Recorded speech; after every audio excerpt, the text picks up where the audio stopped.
Hello, once again, everyone. I'm your host, Ray Shasho, and welcome to another edition of Interviewing the Legends. Well, the Pousette-Dart Band, led by Jon Pousette-Dart, carved a place in the landscape of American music in the 1970s. They were a mainstay of album radio, a favorite on the college circuit, and became one of the busiest touring groups in the U.S., playing arenas and stadiums from coast to coast. Jon Pousette-Dart, best known as an American classic and folk rock songwriter, musician, and performing artist, growing up in Suffern, New York, with a household of artists, including his father, grandfather, and sister, he separated himself by picking up a guitar at the age of 10 and mapping out a life in music before he ever attended a Little League game. Since then, it's been a long and well-traveled road in the world of music. His latest single, I believe, is called Say Nothing. Please welcome American classic and folk rock singer, songwriter, musician, best known for being the founding member of the Pousette-Dart Band, Jon Pousette-Dart, to Interviewing the Legends. Hello, Jon. Hello, thanks for having me. It's a pleasure, man. I saw you guys. No, we were just talking about the years just now. Right. June 13th, 1976, RFK Stadium in D.C. Oh, Yes, yeah. Peter Frampton, Gary Wright, Ace, and the Pousette-Dart Band. That was a wild bill. That's a good bill. Well, I really liked it when things were getting mixed up. I mean, yeah, I even liked it earlier in the 60s when you'd go to a show and I'd see Miles Davis and Steve Miller Band on the same stage, or you'd see the Who and then Chicago Loop and Mitch Ryder and the Detroit Wheels in one show. So I love that. That happened a lot too. I remember seeing Uriah Heep, Earth, Wind and Fire, and ZZ Top, and that was that was quite a mix too. Yeah, well, it's great. I love it when that was a great thing is when the musical categories don't get so defined and it's music. People come to your music, great music, and whatever that is. Well, it gives them a chance to hear the other music at the same time, which is great. It was a great idea because they'll go out and buy an album from a band they never heard of before, Well, that was a blessing for us because when I first started and went to Boston, I'd met the promoter, Don Lowe, became my manager, and he was pretty much the busiest promoter in that area for years. He still is.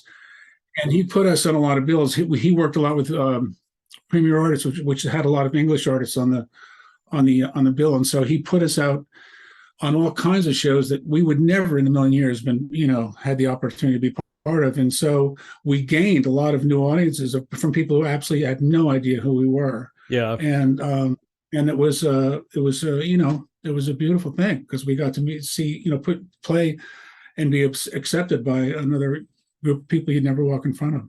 You guys were great. You wrote so many beautiful songs, and I'm going to go over a bunch of those songs. But it's a shame you guys weren't as big as you should have been because you were right there. What now they call the yacht rock, era, which, Orleans and the Little River Band, the Doobie Brothers, all these great bands, and you're part of that. I mean, I could see you touring with the next yacht rock tour, Well, we were very fortunate, and it was one of the things about that period of time is there was both really great things and kind of tragic things happening all simultaneously in the music business. In that, right.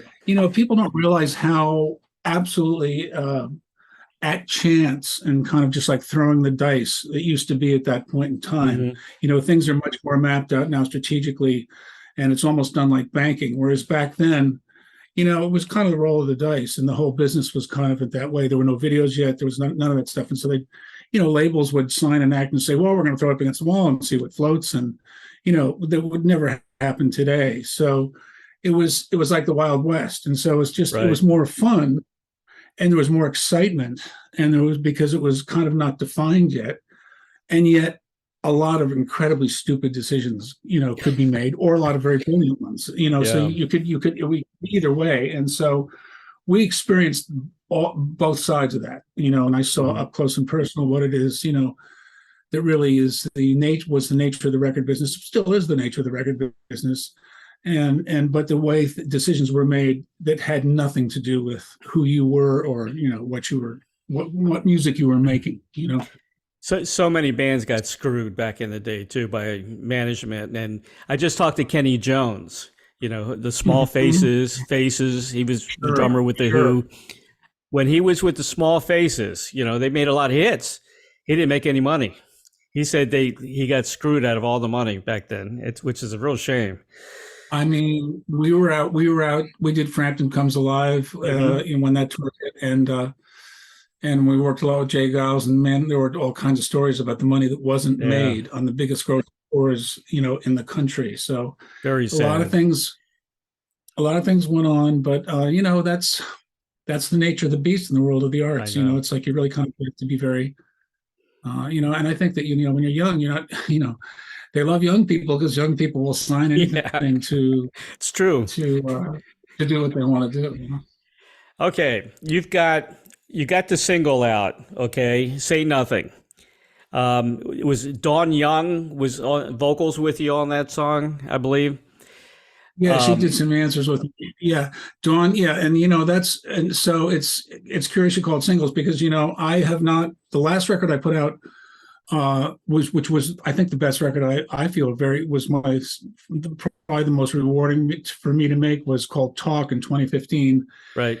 and I made it with a very close group of friends in Nashville who are some of the best people I know, and I got to bring in the Muscle Shoals and Rhythms, and a lot of the Memphis players that I worshipped as a kid. So it was really great. But since then, the attention span feels so, it's so immediate that people, I put out the record and it seemed like it was almost invisible, because people don't spend the time I to know. go through and hear, an album's worth of work, and you go through and you prepare that, and then maybe one or two songs are Right. kind of what becomes to the surface. So I started putting out just, singles as Hmm. a video and a song, and then immediately out, and then so you can keep moving on without having to go through the process of release, because by the time you get around to releasing it, you're on to the next thing, and Right. it's like playing catch up. And the attention spans are, let's face it. I mean, I know. I don't know. People just don't spin discs, Well, back in and our day, we've been trying. yeah, Yeah, well, that's what you and I grew up on, yeah. and we've been trying to go back. I have a friend. We just got the rights back from Universal, who absorbed the Capitol Hmm. masters that I had, and we got the rights back to reissue high res vinyl in master Oh, series, great. and you can't press them. Yeah. We're into a 2 and 3 wait for Wow. vinyl now. So Huh. it's very frustrating, because the I know most of my friends in Nashville. I have good friends who run a number of labels there, and they usually print 1,000 copies on every artist they cut, and it's just backed up because all the major artists want vinyl. They want vinyl It's like now. Yeah. it goes back to the way it used to be. We used to wait for the Virgin. The Virgin vinyl would always be taken up by the major acts, and you'd Right. get whatever was left. And people don't realize that Mm. it's all it's all pressing and going Yeah. through in real time and spitting this stuff out. I think you're very smart for doing what you're doing with the singles. And the other popular thing, of course, is the EPs. There's a lot of Yes, EPs going out there now. And yes, those are popular. yeah, and I think it's and then and that's something you can do in a vinyl form, and you can throw out like a single, and you can Exactly. immediately put it out, and you can have something that keeps moving, and you're not getting backed up behind the schedules of, if you're working for a label, you're on a Hmm. schedule. So Right. whereas if you're not, you're free to move where you want to move. And that's what all the people who are now, the kids who are coming up, who are really getting discovered immediately, are, they're not doing record labels, but when they do the right thing, the record labels then come over and say, well, give me a piece of it. Right. That's Right. the way it is now. So Yeah. People don't realize after it's all said and done how much money the artist actually gets. It's not much. I've seen the No, breakdown, and it's a shame. It really is. no.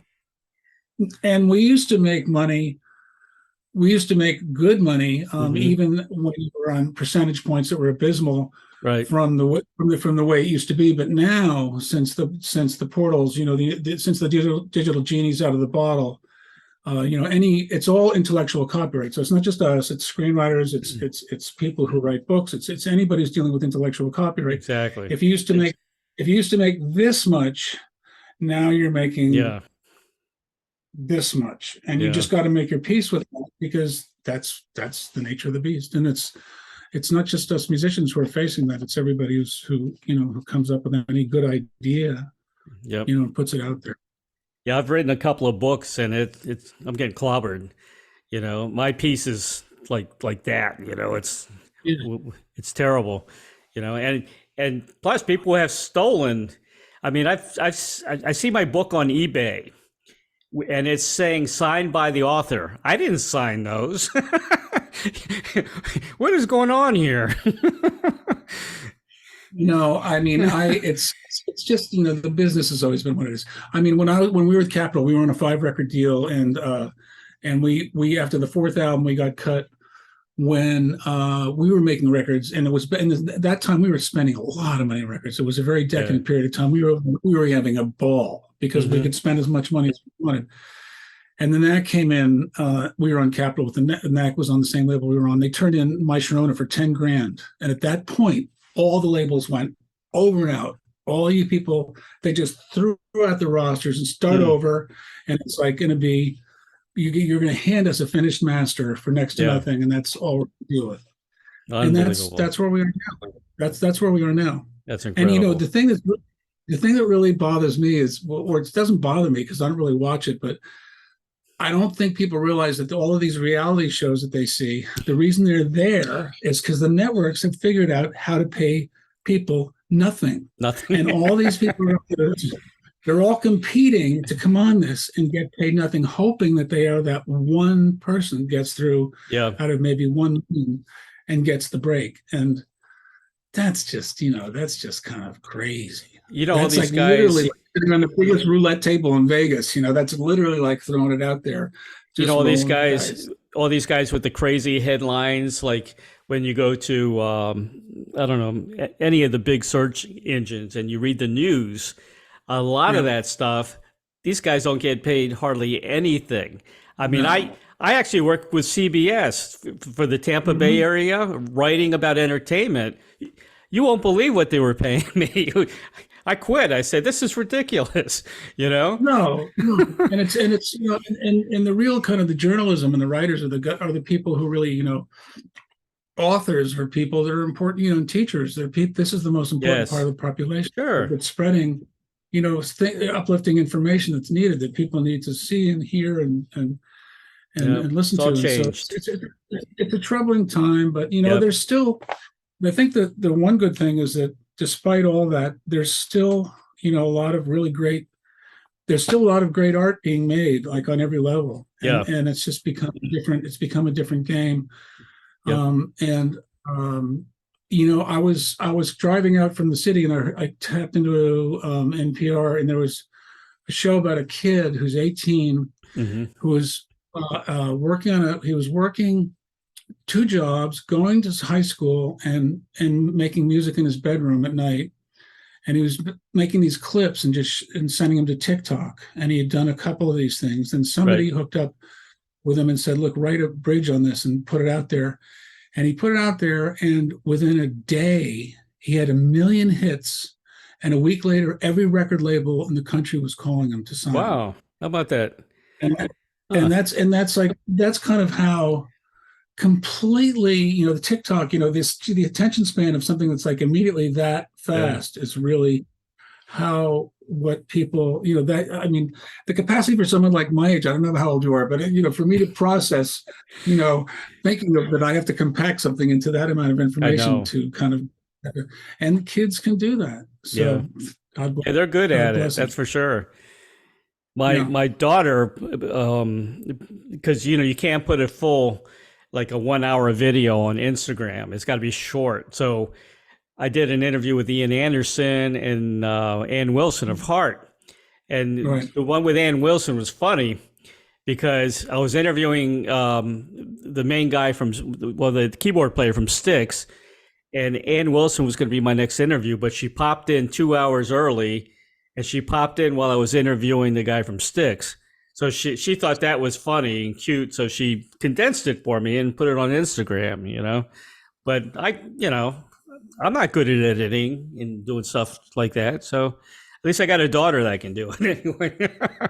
Well, yeah, the kids are amazing. Yeah. You have no grandkids, I have grandkids, and the Yep. kids are just they kind of redefine Yes, and they they do. educate you, and they educate you in every way with Yep. what's there, and you got to be listening because it's moving fast, and so It's moving really but fast. that's the way it Yeah. should be. I mean, I'm Yeah. glad kids are finding these opportunities because it's you know that's a beautiful thing. Yeah. You're a great songwriter. I love how you write your music, and I'm going to mention some music here real quick. First of all, talk about. I mean, say nothing is cool. Sometimes a few words are better than none. I mean, that's right on. Don't get into an Well, argument. Don't. you know. That's a yeah. great great song, by the way. Well, it feels, I mean, I think at the moment, I was, I kind of arrived at that because, I've been like everybody else, been involved with social media Hmm. going on and dealing with Facebook and the different platforms. And anytime I would say something politically that I felt strongly about, I couldn't believe the blowback I would get. I mean, it was like I would see 3 pages of I people know. telling me just to drop dead and just stick to picking up your guitar and not telling me what I should do as an artist. And it's like I just don't. It's kind of the it's sad to see that it's become this toxic that people no longer can kind of exchange ideas You can't have and a say normal things. conversation anymore. Yeah, and it's like I don't care if you're Republican or Democrat. If you disagree, you can sit down, you can talk about it. And Yeah. go, okay, that's nice to meet you, brother. Great. You have a different idea. I have a different idea, Right. and we've just parted things with that entirely. And now Exactly. people they don't even have the capacity to be relatively civil if you have an Hmm. idea that's different from I agree. theirs, and I find that to be horrifying. I You know agree what I with you mean? 100%. People are so It's sensitive now, too. Very sensitive. You can't talk about anything. I mean, back in our day, we had TV shows. I mean, like, All in the Family. I mean, people understood what was going on. It was a comedy. You made fun of it. One of the greatest things one of the things that I loved is that I when I was a kid, my father Hmm. was an artist. We lived in a place where there were a lot of artists and actors around, and I grew up next door to Burgess Meredith, who's a really great Oh, actor. wow. I His loved son, him. He's great. his son and I grew up playing guitar together, and then we joined with Tony and Hunt Sales Yeah, and I with saw a band that. called Tony Fruit, and worked with Soupy for years. Yeah. And one of the things that I loved was that I would go out to when Burgess moved to Malibu, and we'd go out to the house, and he and Carol O'Connor was next door, and he'd come over, and those guys would just sit around and sing Irish songs. And Carol was the exact opposite of He the was. character that he played. No, He he was the was. most unbelievably gracious, sweet guy, married to this beautiful Native American woman, Yeah. and and that was the beauty of it, because he was opening up the door for that dialogue, to express and see what's going on in America. And it's like there was no rancor. It was just Hmm. it was a beautiful thing. I, And I,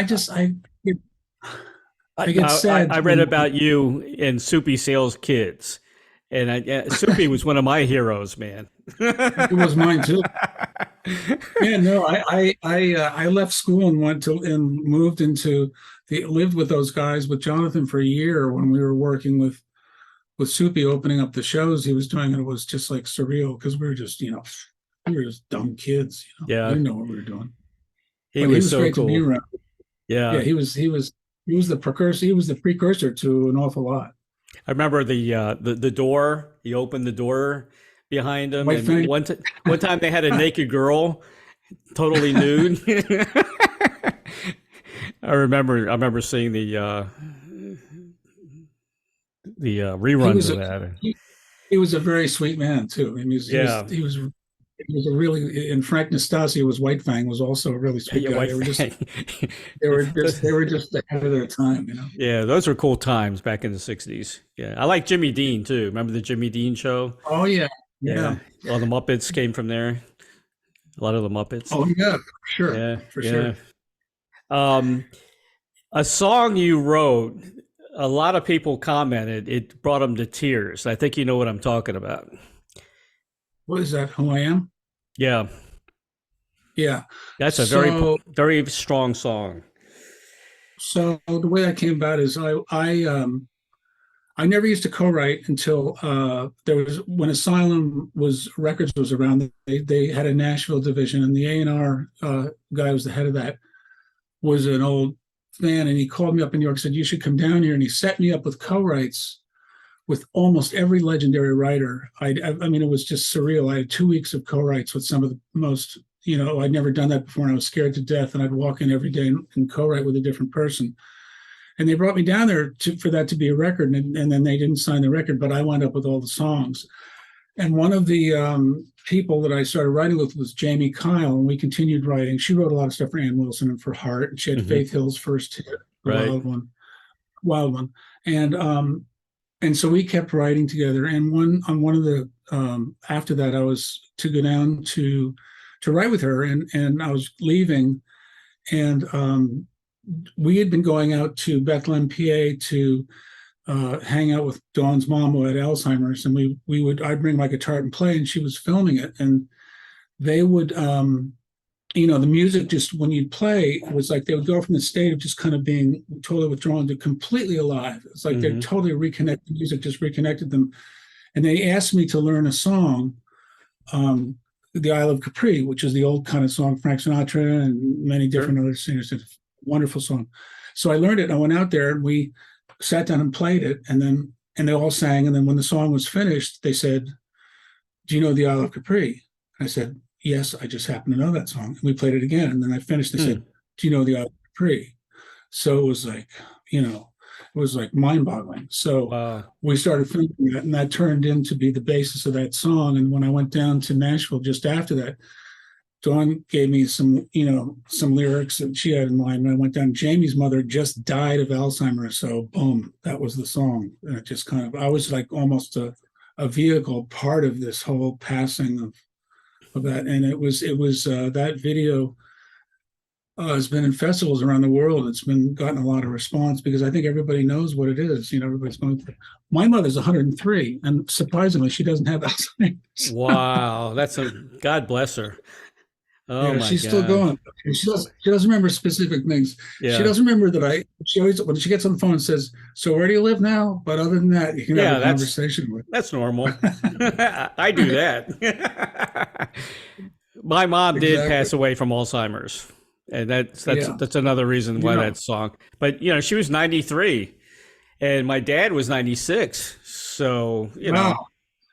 Well, that's good. Your dad lived a long. My dad died at 76, and my mother's still alive. Really? That's amazing.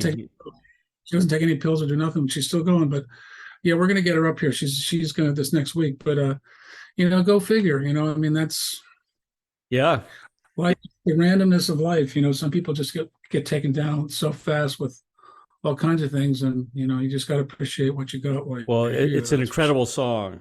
They ever do raise money, and have an event for Alzheimer's, that would be a perfect song. We did it. We did some of that, but there's been a lot of other people who have, it's a subject that obviously is, we're all faced with. So it's affected and hit a lot of people. But yeah. I mean, it's one of those things. It's one of those things when when it happens to you, and then all of a sudden you're there. I hope they find a cure. I really do. Well, it's like cancer, right? Yeah, I mean, they got to find a cure. I don't know. It's a tough one. Yeah. You're down. Where are you in Florida? I'm on the West Coast, south of Tampa. I'm in the Bradenton, Sarasota area. Yeah. Yeah, I remember when we were at that time when we were uh, doing dates with Yes, we had some time. We had a couple of dates were in between. We were doing some shows back in Miami. There's a place called Highlight when they Oh, had the that sport highlight down there, arena. Yeah. and the Highlight Arena with Chuck Level with Sea Level when Sea Yeah. Level was still going, Yeah. and we were in Tampa. I We had were Chuck playing on the there. show. Yeah. Chuck's a good Yeah. guy. Oh God, yeah. That Yeah. was a great band too. I mean, obviously now he's part of another The Rolling another Stones. orbit, And but that was a great band. yeah. Yeah, He's a good guy too. Does a lot yeah, for the wilderness and for the earth and everything he does with the forests, you know. yeah, yeah. Amazing guy. He's a great musician. So Yeah. You got a day coming up in January in New York. Um, the Turning Point, Piedmont, New York, I guess. You have any more dates coming up? you know what? We just finished. September was we were like working on almost all of September, and then it just Really? dropped off. And I don't. There's not. I'm not happy with the amount of dates I have. I wish there were more, but it's been very kind of spotty coming back. It's there's all of the larger tours seem to be doing relatively well, but the clubs are kind of in most of the clubs I played. All the club owners say we're looking at basically down a third, maybe not a Hmm. half, but down a third, more things usually are. So everybody's struggling. Yeah. It's not. It takes a lot more work to get people out to go to see shows, but the people are definitely going out. But I'd like to be doing a lot more dates than I am. I'll put it that way. I mean, January is way too long. I'd like to be doing dates all through the fall, but that's my particular situation. Some people are, out there working, or I just went and saw a good friend of mine, Daryl Scott, and he was doing a bunch of dates and he's off now. Hmm. But it's we're a brave new world. I mean, it's just Yeah, no it question is. that the COVID is not going away. I mean, Yeah. my sister's in the hospital with it right now. She just thought she'd evaded it and boom, got her. We got a lot of So people in this area getting pneumonia, really bad pneumonia now. my Yeah. guitar player has pneumonic. Jim Chaplin, I Oh, played. You really? remember Al? You remember Al Anderson from NRBQ? Who was one Yeah, of my favorite sure. bands. Great band. He plays with Al, and Right. he just had a bout with pneumonia right now. So everybody, it's just there's a lot of serious, There's a lot of stuff virus, out there. all in between the lines and Yeah. crazy, crazy. Yeah. Would you like to be like part of a yacht tour, or maybe well they have the yacht tour cruises now too. How about a cruise? One of those cruises with all like 15 bands. Is that something that you'd Um, like to do? I'll tell you, I have two ways of looking at that. I would like to be playing with a number of the bands that, and I met Chris Cross when a friend of mine died, Right. and I had to sit down with Chris for a little bit and talk with him. He's a very sweet guy. Um, but I would love to be playing with some of the people that are doing them, but I going on one of those cruise ships gives me hives. I swear to God, it's like, I have all these friends who've done the blues cruises. Al just did one with Delbert McClinton and a bunch Right. of other people down there right out of Florida. I think it left right, Yep. down there. And on one of the cruises, they all got desperately sick, Did like, they? from all kinds of stuff. There was from stuff. And I have to say, those cruise ships, I live, I'm from I'm, native New Yorker, and I see these Right. things pull in. And these things are the biggest polluters on the planet. I mean, Yeah. it's like you can't create any more pollution than you can on one of those ships. Yeah. So the idea of going out on that gives me, and being in one place where you're not, you're just kind of in this environment where every day, you're in the same, True. thing. I'd like to do the cruise concert on shore. On shore. Okay. I've never been on a cruise myself, you know? I'm in Norvine. And I don't think you're going to see me get there. It's like Yeah. it's just it. I just got through reading a book about about what's going on in the ocean at large, and boy, That's the horrible. cruise Oh ship man. the cruise ships are not. I don't even want to start to talk about what they do. It's another. That's another. Well, we had The people that. are we had that big oil Yeah, spill off our coast. Remember? yeah, I yeah. mean, they don't talk about that anymore. Where'd the oil go? You I know, know, I know. And the Gulf is just, my God, it's just, it's just crazy because the so water's many so warm dead. there. I saw all the dead fish that washed Yeah. ashore, and these big, like tiger sharks and things you would not Oh, see close to the coast were all there. Like whales and mammals you would not see that close because they were getting away from the oil. You know, yeah, it, it's really, I mean, I think that we're all right now, I think we're all collectively in a time when we really have to really consider so many different things about, the way, and, when you take a vacation, all of it, just thinking about, take a cruise, all of it, it's all, yeah, there, there's a manifestation of everything you do. It's like kind yeah, of how you spend your time, right? And your money. yep, that's true. I agree. Mm. Um, your dad was incredible. I mean, I loved his art, the abstract art he did, and your the greatest hits album. You used Best of his, the best, cover, which best, is yeah, the really best, cool. yeah. Yeah, and he was, and along the lines of kind of, you're mentioning that I, probably didn't achieve, a certain success like, some of the other people in our era did. The same way, he's also, I think, going to be remembered historically as probably the Right. most significant artist of his generation. We have a show we just mounted last week that opened at Pace Gallery Oh, that's absolutely astounding. It's on, and it's just amazing. But it's always that's it's a troubling thing in the arts because the people who make the louder noise always get the oh yeah. the media and the attention. And that's no there's no the difference between, I think, our generation. I think there have been people who are, I'm not a very good self promoter and I've never enjoyed that, and nor Hmm. did my father. But people who really get through, you know, by and large, and get to the top are people. They're not necessarily the best artists, but they're the best at promoting Right. themselves. And so that's, there's, and now with the way the arts are, the artist is left with doing absolutely everything on your own. So it's Hmm. really up to the artist more than ever now to go up there and go me, Yeah. endlessly, and run that up the flagpole. And I think that that's not kind of what art is really about. Right. That's just kind of, it's one side of it, but it's not like, you know, everything going like this. And Mhm. I have an aversion to that. So I Well, tend to stay I love quiet. his works. I love Thank you. Blue Presence and From the Mind Oh, of the Sea. Those are two of oh my yeah. favorite art. Yeah. Well, thank you. Well, we were just down at the art Basel. We just had a lot of work down in at the gal, in the shows down there, and there's a lot of activity happening down in Florida now, as since the pandemic actually, and so that's good. But there's more to come. We have a foundation we've started that's been active now for almost 10 years, and we're giving grants to young artists, and that's kind of what it's Oh, about. nice. And so that's very active.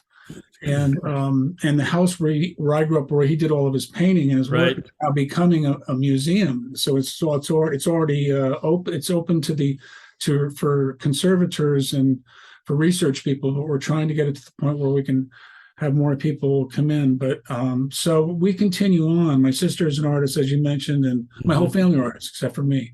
And Sure. so we're working hard to do the right thing by him because we all really believed in him, and it's for the right reason, because it's not about we have not put a lot of his work on, rushed to put his work on the market, because Right. we've been very cautious and slow in how we're doing it so that people see what it really is, and it's not about just making money off it. How many pieces do you think he had No, altogether? I can't say I can't say the exact amount of pieces, but the difference between him and his contemporaries was that he was very lucky to have parents that let him develop his what he was and what he wanted to do at a very young age, and they let him pursue it. And so his most major work that's now Hmm. in the Metropolitan here, Symphony Number 1, which is looked at as his most important work, was finished at 22 years old. So Wow. that gives you an idea of how early he was kind of on his own path. Yeah. And so right now, I think it's slowly starting to turn where, a lot of the other estates of his contemporaries are kind of all played out. And so now finally, it's strange how it comes out that an artist just has to be dead about 20 or 30 years until it comes into play in a certain Yeah. way. So c'est la vie, in so many words. But yeah, he was a person who knew what he was on this earth to do, and he did it. And he was also really adept at, could fix anything. He was an avid ham radio operator, built transmitters. I got all my guitars as a kid from him trading ham radios for guitars when I was a kid. Huh. That's how I got my first guitars, from just him being on the ham radio. Very cool. Yeah, I got my all my FCC licenses, first, second, and third FCC licenses. Nice. I went through the course, the engineering course, and everything, because I was a DJ back in the late '70s. Nice. And back then, you had to go into the transmitter room and learn, every aspect of the transmitter. And then after I was in radio for a year, they got rid of the first class FCC license, and all you needed was a third class, which hurt a lot of us because we went through a lot to get that first class license. Yeah, well, the whole time I was growing up, he wanted me to get a ham license, and I never really, it's like it was a book, you had to go through, and then when I didn't really have the hunger for that, he said, "Well, get a 2-meter license because there's a little less than that." And back then there were no cell phones, so if you had a 2-meter in the car, I could be at gigs and talk to him on the 2-meter. But I never did that because I was too into music. So, but he would have been thrilled, to be on this, to be like here with computers and phones. I mean, it's like none of that stuff was there. I mean, these guys used to literally trade gear, and they drive all over the place to kind of just put these rigs together. So that was his love. But yeah, but I never did it. But in that, his love of that instilled in me to get to be relatively fluent with engineering now, with with doing because I can pretty much work with being a decent engineer for my own work for Pro Tools, which is a bridge. As soon as the digital genie came out of the bottle, I kind of realized that this is something I was going to have to absorb, and I was lucky enough to be around enough really great engineers as a kid to really start to have the hunger to want to be able to know how to record the guitar correctly and how to do and do this and that and know it works, because I didn't want to be dependent on somebody else every time I had to do that. But still, it's always, for me, I really like to do things and put down the ideas and then go and pass it off to work with people who are better. I always like to be the worst person in the room. Yeah. So I'm learning, you know what I mean? I saw some of the other videos you did, other YouTube interviews, and I saw like your workshop. You had the guitars up on the wall and pieces here, pieces there. So I can tell you were, tinkering with a lot of different things in your office. And the studio's here. It's active. I have that kind of gear, disease. The gear disease. The guitar guitar gear disease is something I think gets progressively worse as you get older. Of course. I think I have it pretty badly. I work with a guy who's my closest friend. He's like a brother now to me, Jim Chapdelaine. We've been playing together now over 25 years, and we go out and do duo, trio, or band dates. He and I are always together, and he is he's absolutely amazing. And so I do a lot of we trade off a lot with ideas and passing over things. And when I get to mixing and mastering, whereas I used to go to Nashville, I'll work with Jim. So I think it's so wise to always strive to work with people who know more than you do. Yeah, that makes sense. Sure. I want to encourage everybody to get the Greatest Hits album from the Pure Prairie League, because it's a wonderful selection of songs. Not Pure Prairie League. Oh God, what am I saying? But we used to do a lot of work with them. I used to work with we were working with Pure Prairie League when Vince Gill was the lead singer. Right. That's right. A lot of people don't know that. No, and he was really great, and they were a really great band back then. And I'm still in touch with those guys now and then. We played some dates here and there, but I haven't seen them in a while. You know why I said that? Because I wrote a note to myself. Yeah, I understand. Dancer sounded like the Pure Prairie League. Yeah, The yeah. song Dancer. Yeah. Well, But they're really sweet guys. I haven't been yeah, on. I haven't. I did some dates with them a while back. Haven't seen them in a right. while. But the early records, I think one of and when I was talking about this, the complete idiocy of record labels, if I can just make it real quick, a synopsis, Sure. so I met Don Law, who I met totally precariously by opening for John Hammond, who John Hammond Hmm. was nice enough to put me on a bill and open for Right. him at a place called the Chicken Box in Nantucket, way back when. And John kept me on for 3 nights. So I met Don Law because he and John Hammond's father both were talent scouts, and they knew each other. Hmm. Don asked me to come to Boston. I went to Boston, started working with him. And then we had been started out the band, and we were like playing all of the whole college circuit, trying to get a record deal, because back then, if you didn't have a record deal, nothing would happen. It wasn't like it is now. You had to have a record company to get anywhere. So we were pitching. We got turned down by all kinds of labels, and one label, one director called and came back, named Al Corey, and he was then the head of Capitol Records. He was one of the legendary record guys, and he came to Boston because he was born in Boston and he wanted to go back. And more than anything, he wanted to go back home into Boston, and we just happened to be there. So he decided to sign us. We were there. And he signed us and Boyce and Hard, who wrote a lot of the Monkey stuff. Monkeys. And then 2 months later, he was fired because there was a power struggle at Capitol, and Don Zimmerman took over. And we were out the Brown Derby sitting on Hollywood and Vine with these guys with their A&R people, and they're going, so who are you? What are you guys doing here? Well, you signed us. That's how stupid it was, and that's how crazy it was. So they said, okay, well, come over here. You're going to meet this guy, John Carter. Sit down with him, Rupert Perry. And we sat down with this guy, Rupert Perry. Okay, they said, so you're going to go to Nashville. You're going to go and do a record with Norbert Putnam. And we went, okay. Like, that's literally like it was. That's how it was done. It was like it was totally kind of random, off the wall. And we went down and did the record with Norbert, and Norbert was just amazing. Norbert and David Briggs and Kenny Buttrey, those guys were the last Presley band. They did the last Presley stuff. That's right. They were like the section in Nashville. They were the avant-garde kind of rebels of Nashville, and we went down there and worked with those guys, and that's what was the beginning of us recording.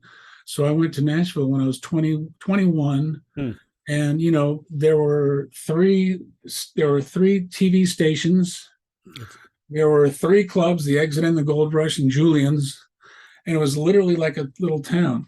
And that was just totally just a fluke. And that's, people don't realize how the absolute. And then they would release singles. So we did that, and then we turned in a record. Went very well, the first one, and then the second one, we went down. I did the second record. We turned it in. They said, we don't hear a single. Go back and record some more and give us a single. So I went down and wrote Amnesia, and I came back and I turned it in, and we said, here's the single. This is it. We know this is the single. Yeah. And we sent it out to them, and they said, okay. And then they said, wait, we're not going to release that because we need a down-tempo song, because we're releasing a guy named Richard Torrance this month, and he's got an up-tempo. So you're going to go down-tempo, and he's up-tempo. Like, what does that have to do with anything? And they released Fall on Me instead of Amnesia, and it did well, but Amnesia was the call, and they blew the call. And that's might be one of the major reasons why. Yeah. And so those kind of things all play out. So you go out and you tour for 3 or 4 months. You go, oh, that was good, but we should have done this, and we did that. Right. It's kind of the nature of the beast. You have to kind of if you don't kind of handle it all yourself or have a clear vision. It's a shame, though, because you had the concert presence. You were everywhere. I remember, man. I was going to concerts like crazy in the 70s, like the 73, 74, 75, 76. And you guys were everywhere. That was Don, because he worked with Frank Barcelona at Premiere. And at Premiere at that point was that was a heavy English roster, but Springsteen was already there. Yeah. Peter Frampton, you name it. Hey, Giles. Yeah. We did a lot of stuff. We did a lot with all of them. And so, and that earned us, our audience. And And the most difficult thing I think is just trying. They were grinding for that top hit 10 single. That's what everybody Right. was. I mean, there was a guy there, my A&R guy at then John Carter was just a legendary figure in the business. A really cool, really great guy. I get a cassette and go, "This is a hit, asshole." That's what I get from them. Oh God. It What we was got? What you got to put up people with, man? people don't realize that it's just hit or miss. So many of the things back then were, But and I think but that's life. To learn, but at the same time, it was almost great because it was not math. It was like it was like the wild. exactly. You know, You love doing it. yeah, it was, That's the we were all doing important it. We were thing. all doing it because we loved it. I love doing what I'm doing. I'm not making any money. I don't care. No, you and know? we're not doing it now for money. I mean, we're doing it Yeah. because we love it, and that's I want to save the great music. You know what I mean? That's what it's all about for me. I want it to continue on and on and on as much as it can, because one day it's going to be gone. You And know? that era was, whether, I mean, there's a lot, not that there's not a lot of great music happening now, but the stuff that was going on It was then the was, best. It was the best. there's a reason that kids keep going back to that. That's right. Exactly right. And I Mhm. was a DJ back in the late 70s too. So, yeah. Top 40 guy Album, too. albums, album Yeah. radio. Yeah, exactly. Well, you had a kind of a hit with What Can I Say, right? What Can I Say came out hit pretty, Yeah. yeah. That was the first record what really made a big noise, and it was a good Yep. record. And I think that, the good first records are great because you have your whole life to draw on, and then your first record, you can put it all there. And then Right. your second record is always the harder one, because Exactly. once you make your first record, you can kind of got all this time to put this together. You go, oh, well, now what's next? And so that's where you got. And so, and we Yeah. actually did a good second record, but it was just, like I said, it was just, they would make decisions based on they own stuff, they own Kinney parking lots. They go, well, Kinney parking lots isn't making that much money, so we're going to have to change course and do this. So Hmm. that's the corporate structure. I know. I hate corporate America. I hate to say that. I And did work capital, for corporate America for a while too. yeah, Yeah. I'm going to tell you some of my favorite songs. okay. Okay. By the Pousette-Dart Band.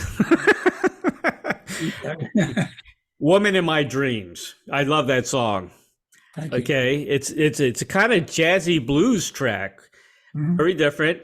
And it kind of reminds me of like Peggy Lee's Fever in a way. It had that kind of, you know, Hmm.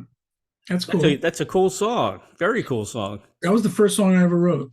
No, really? You're kidding me. I wrote that when I think I heard that they had the Hendrix record, Uh-huh.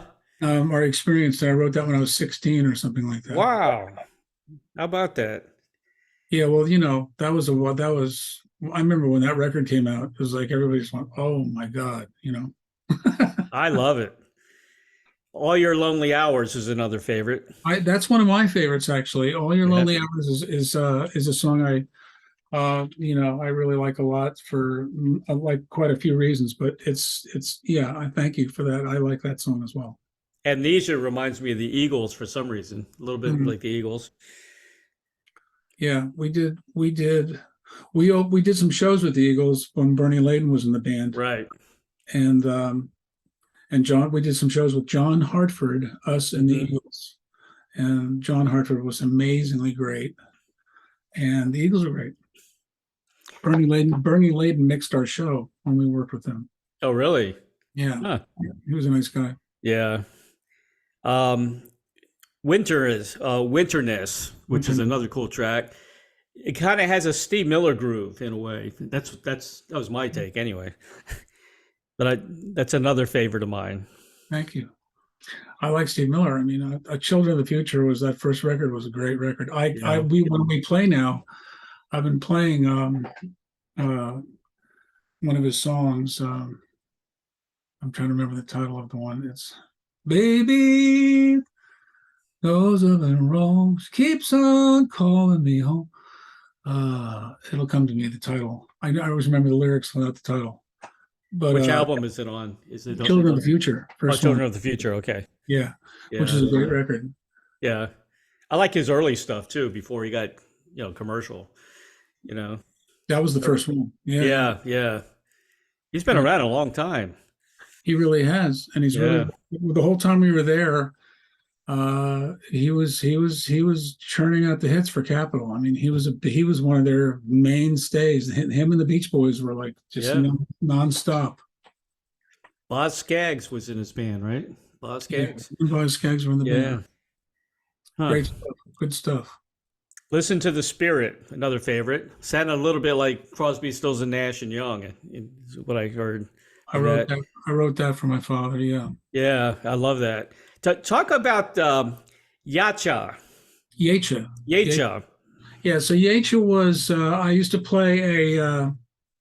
We used to play a room called the Orson Welles, which was a theater where they broke all the early films. It's where they broke the movie "The Harder They Come" by Jimmy Cliff in Boston, Oh, and wow. it stayed there for 2 years because Right. it was that cult of film. And there was a little bar right above the Orson Welles. We used to play there, and there was a waitress from Amsterdam who used to bring her daughter to the club, and her name was Yetcha, and I used to hang out with her Hmm. between sets, and I wrote a song and changed it to Yecha because it was a little more phonetically singable. It sounded better singing. I wrote for. I don't think she ever heard it, but I wrote that for her. That's interesting. You did a good cover of "Stand by Me," by the I way. thought, oh yeah, I like. There's a story behind that because we did a cover of that, and the exact version we did, Mickey Gilley in Hmm. Nashville, that somehow heard that copy, and they released a version that was almost the exact arrangement Really? of the one we did, and he had a big. We weren't releasing country, but he released it on the country chart, and Yeah. he had a big hit on it. So Capitol didn't want to release it on us. Hmm. That was another one of those things where here's the single. Oh, guess what? Yeah. Not so. So a lot of those things happened here and there that were troubling. Exactly.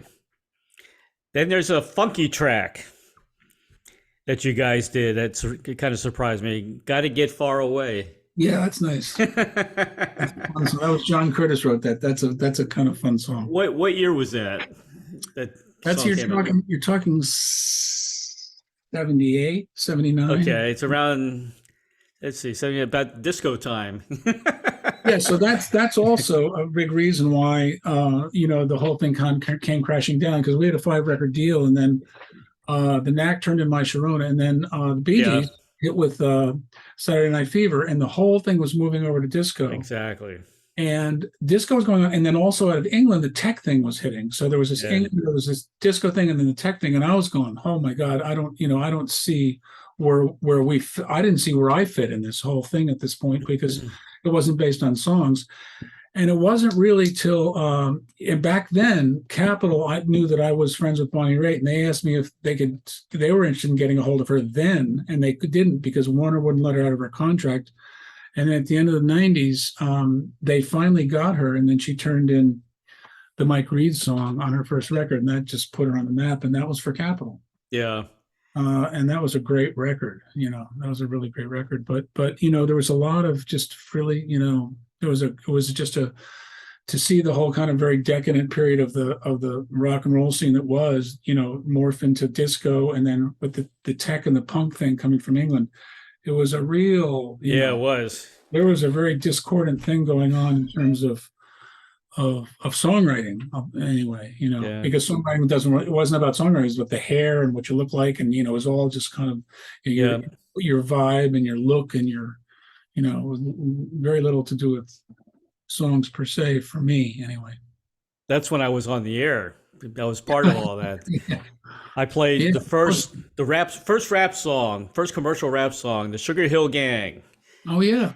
Yeah. That was my bathroom song because it was such a long song. I have a friend who came when I was in Suffern before I moved here. The house where the studio is, where I had my studio, which is now the foundation. Hmm. James Montgomery is a blues harp player from Boston. I know, very, very talented, great guy. Came and brought Run DMC down there, and we did a Oh, track with him. And he was a sweet man. really? Absolutely. Oh, absolutely. He's absolutely the sweetest guy. And he had a couple of his friends with him, and they were just lovely. They were like really very cool. Yeah. Here's a track that reminded me of Bonnie Raitt, Cheated. That reminded me of a kind of a Bonnie Raitt song. Yeah, well, I wrote that when we were kind of going through the whole disillusion period Yeah. of what was going on in the business at that point. We felt exactly like that. We felt cheated. Hmm. You play some good slide guitar, by the way. And here's a interesting song, "Hallelujah, I'm a Bum," which had kind of a Elvis beat to it, and then your slide guitar, of course. That's an Yeah, interesting tune, huh? that's an old domain, eminent domain song that Uh-huh. we first heard when we first lived in Cambridge. There was a really great old blues guitar player named uh, uh, God. Let me draw names.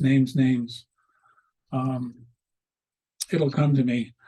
But he played that song. Oh God, I can't believe I'm forgetting his name because we used to know him. We played in this bar called Jack's, and he'd be there playing. He'd be over there all every night. Hmm. Um, it'll come to me. It'll come to me. But names are the hardest thing for me to remember now. No, That's always the hardest thing. me too. Me too. How But far yeah, back? we heard him play that, and then Yeah. Troy, my bass player, like kind of wrote out an arrangement for it, and and um, and then we put that down. It was a great track. We still play it live. It's a great Yeah. track. I'm like you. I love slide. I love Muddy Waters, Elmore James, That's what Dwayne got Allman. Dwayne that's Allman what was got one of my me. favorite. Yeah, that's Johnny what got, Winter. yep, that's what got me when Yeah. I was a kid. When I first heard Muddy Waters, No More James, it was like there was just this thing, and Robert Nighthawk, Hmm. and that was just it just spoke to me, just the sound of it, and so I fell in love with that. And then when I went to when we started going out and working with Little Feat, I just loved Lowell, and so it was really great to me to just watch him and how he did what he did. And Bonnie got a lot from her sound. It was very kind of akin to what Lowell did, and so that kind of stuff I just loved. I grew up in the D.C. area, Yeah, actually. so you knew I Feat, knew, and Bonnie was huge. I mean, I knew Bonnie Bonnie Stiller. Yeah, before she got yeah. big. Yeah, well, we did a lot of work with Bonnie early Yeah. on because we were both around Cambridge at the same time Yeah. when we it was about the exact same period of time, and so we did a lot of dates with her back when that stuff was just happening. So it was really nice.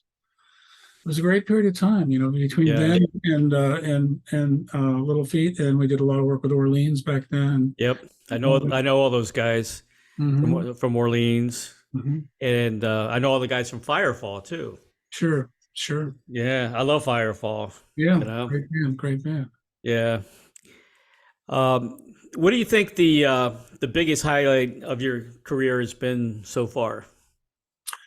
For me, the highlights were kind of like musical. Hmm. It wasn't so much like whether it was a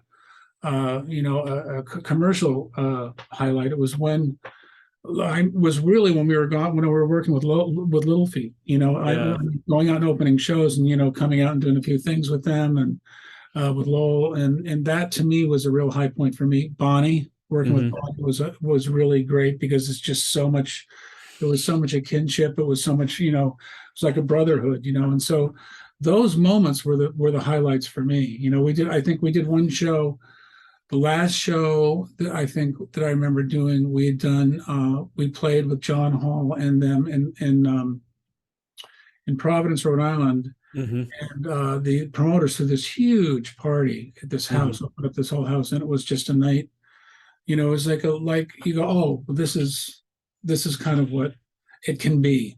Right. It's always changing very quickly. It's there, and then all of a sudden, boom, it's gone. Yeah. So things pass quickly, but it was the musical moments for me that were the ones that really registered the most.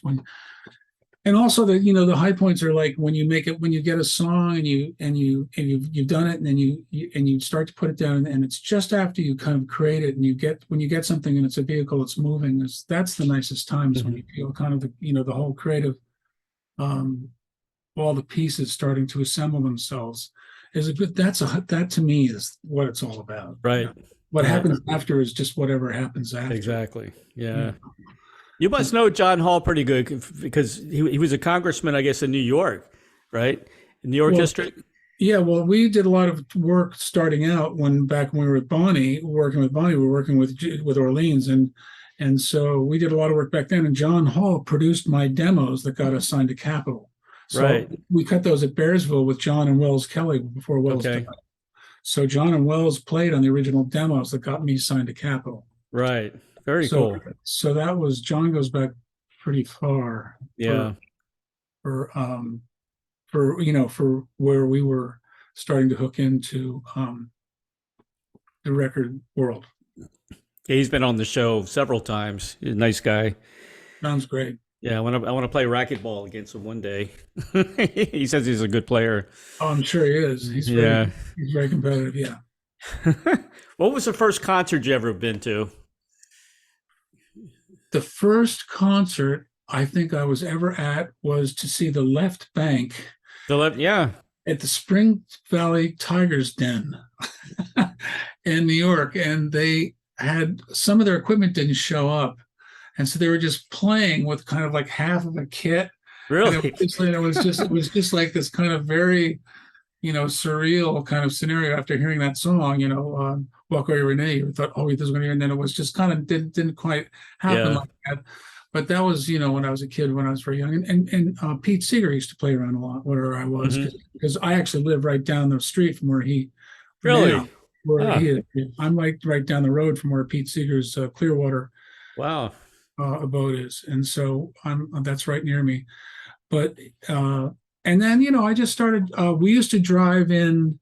I had a lot of very good friends who were incredibly great musicians, and we used to drive into the Lower East Side. And I remember seeing amazing shows as a kid.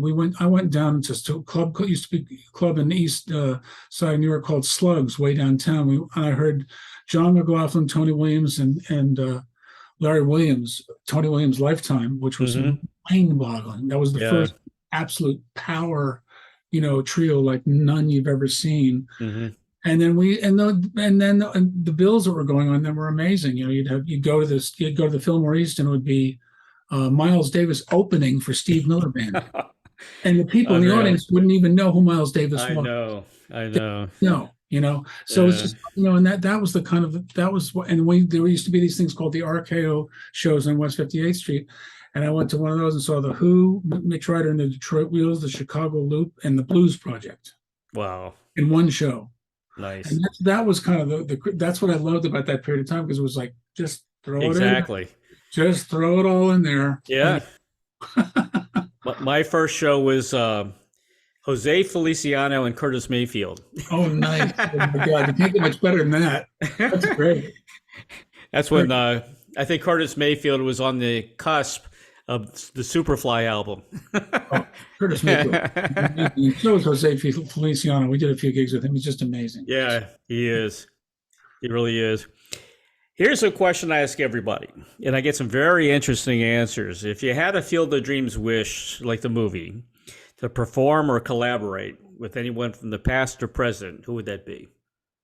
It would probably be kind of what's there right now, which was be the person that one of my favorite people I like to work, that I still kind of work with now, is a guy named Daryl Scott, and he's in Nashville, but he reminds me of Lowell a lot because he was just had this and a bit of James Taylor in terms of having a when you sit down with those guys, you realize they have a large deck that they've been with, and it's just really great to kind of to work in that environment. And Daryl is a multi-instrumentalist, so he can just hear, if you play something or when we're writing, he just brings this just really uplift. It just takes it to another level, and I love working with Daryl, and I'd like to write. And there's also a writer I work with down in Nashville named Fred Knobloch, who's freaking amazing. Right.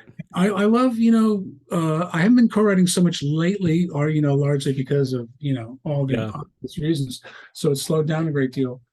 But, it's really just great when you kind of happen to, it would be nice if you can keep it going more than you can, but everybody goes off in different directions. I know. It's almost like when you play with somebody and like a great guitar player you love, and you walk back and say, so how did you do that lick? And then boom, you never know, because the time's too short, So you're always kind of in these passing It's okay. It's all right.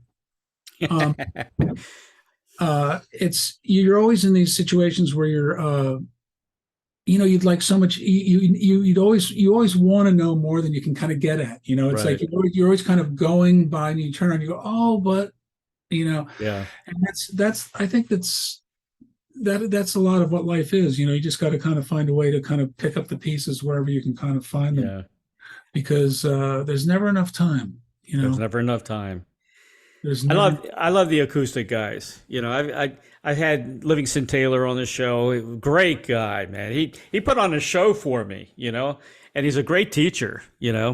Oh yeah. I I had Tom Chapin on the show. Another really nice guy, cool I've guy. worked with, I worked with both Livingston and I were both managed by Don Law. So I toured with Yeah, I for figure years. that. We toured for him with years, and I used to do shows with James before James didn't need an opening act. Yeah, But they're the whole family is a they're great. awesome. They're just a great family. Yeah, and I had the sister on the show as Kate's well. wonderful. Kate's She's cool. She's very cool. Yeah, absolutely. She's great.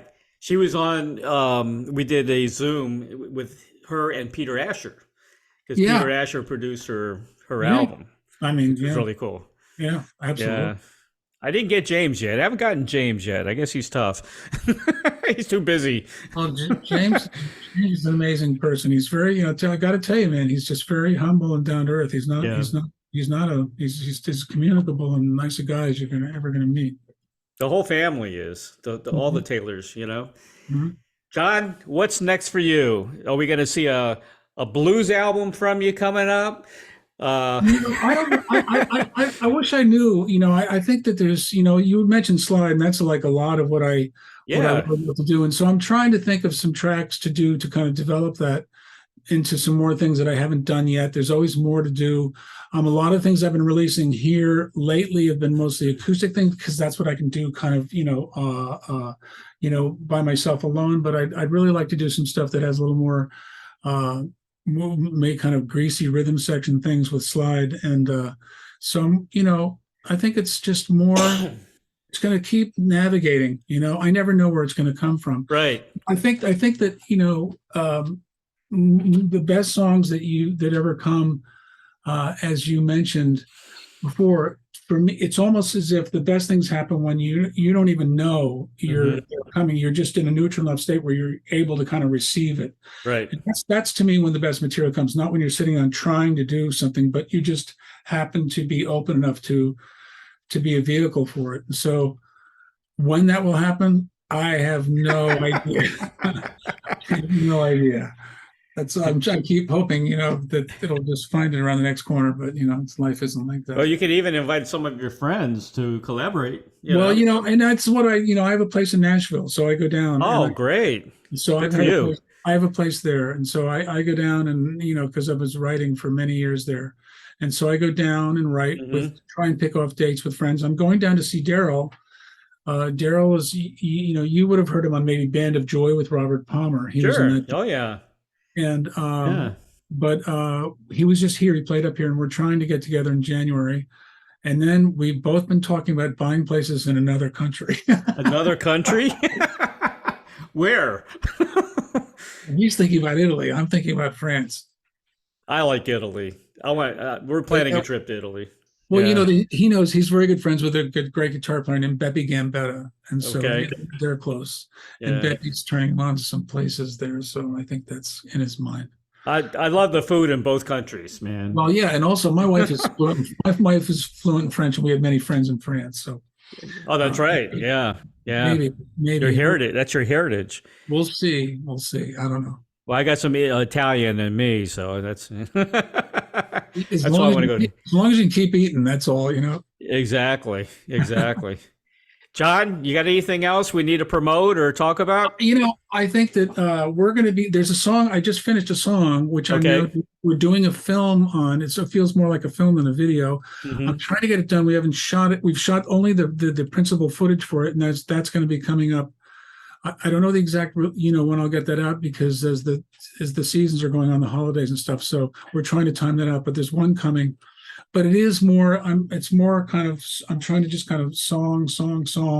Okay. Maybe it'll get to be an album. Maybe we'll get to release this series of the original versions of the original records on high res vinyl with really beautiful packaging, which we already got the rights from Universal, but it stopped because of the vinyl problem. Right. So I'm just going to keep on. Well, I wish I could predict, but life is iffy, right?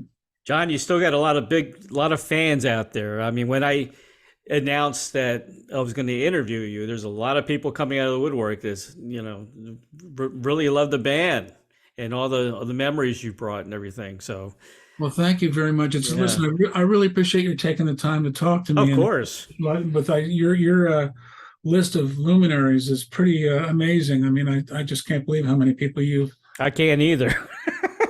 You've really reached a lot of people on every level, not just and that's great. I love all music. It doesn't matter. Blues, R&B, folk music. I love it all. Well, let's keep in touch. Yeah, definitely. You have my email. Yeah. I want to say very special thanks to Eddie Camoli of Hungry Ear Agency for arranging this interview. Thank you, Eddie. I've known Eddie now for quite a long time. Absolutely. Eddie's the best.